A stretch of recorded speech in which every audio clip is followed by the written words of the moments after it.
Kim Chiu, galit na galit kay Xian Lim dahil nagpapapansin pa rin.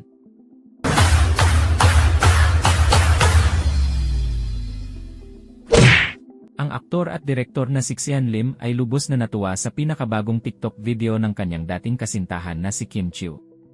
Sa video na ito, makikita si Kim na sumasayaw habang nakasuot ng jacket na talagang nagbigay saya sa mga manonood. Isang maikling clip ang ibinahagi ni Kim Chiu sa kanyang TikTok account kung saan makikita ang kanyang kahusayan sa pagsasayaw. Ang video ay naglalaman ng iba't ibang galaw na ipinamalas ni Kim na talagang nagpapakita ng kanyang galing sa sining ng sayaw. Ang kanyang mga galaw ay puno ng enerhiya at kasiyahan na umani ng positibong reaksyon mula sa kanyang mga taga-suporta. Ang bawat hakbang at pagliko ni Kim sa video ay tila may sariling karakter at estilo na nagpapahayag ng kanyang malikhain at masiglang personalidad. Sa pamamagitan ng TikTok, na isang platform na kilala sa mga short-form videos, nagkaroon tayo ng pagkakataon na masilayan ang kanyang talento at ang kanyang kasiyahan sa pagsasayaw. Ang mga galaw ni Kim sa video ay hindi lamang teknikal na mahusay kundi pati na rin nakakatuwa at nakakapanabik na siguradong nagbigay inspirasyon sa kanyang mga tagahanga. Ang reaksyon ni Xian Lim sa video ay nagpapatunay na kahit na ang kanilang relasyon ay natapos na, patuloy ang kanilang paggalang at suporta sa isa't isa. Ang saya na ipinakita ni Xian sa panonood ng video ni Kim ay nagpapakita ng kanilang magandang relasyon noong sila ay magkasama pa, at ngayon ay tila nananatili ang kanilang pagkakaibigan at pagsuporta sa bawat isa.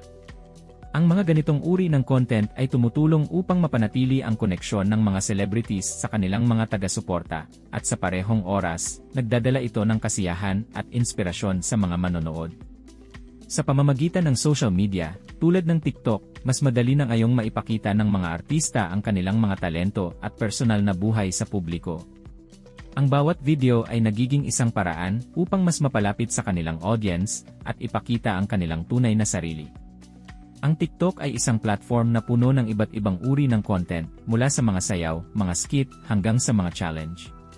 Ang mga artista tulad ni Kim Chiu ay nagagamit ang platform na ito hindi lamang upang ipakita ang kanilang mga talento, kundi pati na rin upang makipag-ugnayan sa kanilang mga tagahanga sa isang mas personal na antas. Sa kanyang pinakabagong video, si Kim ay nagbigay ng isang maganda at nakakaaliw na pagtatanghal na tiyak na magiging memorable para sa lahat ng mga nakapanood. Sa kabuuan, ang video na ito ni Kim Chiu ay isang magandang halimbawa kung paano ang social media ay maaaring gamitin upang maipakita ang mga talento ng isang tao at magbigay kasiyahan sa publiko. Ang kasiyahan na ipinakita ni Xian Lim sa video ay nagpapahiwatig na kahit na ang kanilang relasyon ay nagbago, nananatili ang kanilang respeto at suporta sa isa't isa. Ang mga ganitong klase ng content ay hindi lamang nagbibigay entertainment, kundi nagpapalakas din ng koneksyon sa pagitan ng mga artista at kanilang mga taga-subaybay.